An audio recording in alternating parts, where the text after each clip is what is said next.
করেন। আজকে নির্বাচন করার কথা ছিল সদর আসন থেকে কুমিল্লা সিটি কর্পোরেশনের 2 বারের মেয়র, পৌরসভার মেয়র জনাব মনিরুল হক সাক্ষী নির্বাচন করার কথা ছিল।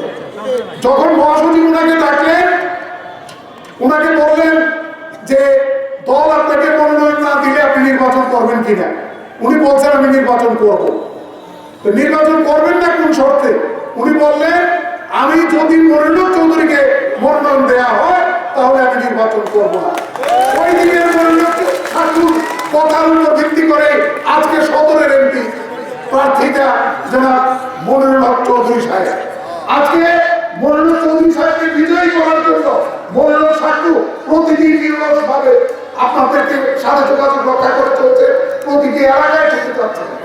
আজকে আমরা আপনাদের কাছে উদারত আহ্বান করবো, আপনারা যদি একটি ভোট দেন 2 জন নেতা পাবেন।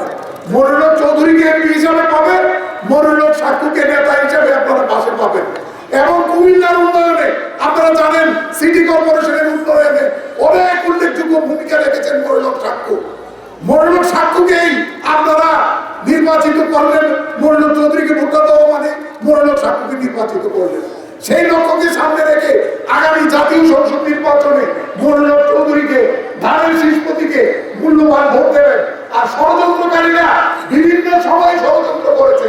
আপনারা জানেন মনিরুল ঠাকুরকে সিটি কর্পোরেশন নির্বাচনে কিভাবে ষড়যন্ত্র করে ফেল করানো হয়েছিল, যে একই পদ্ধতি নেওয়া হয়েছে আগামী জাতীয় সংসদ নির্বাচনে।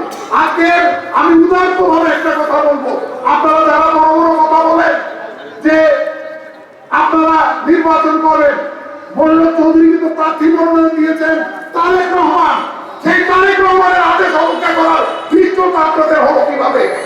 তার ব্যবস্থা নেবেন বিএনপির ভারপ্রাপ্ত চেয়ারপারসন তারেক রহমান।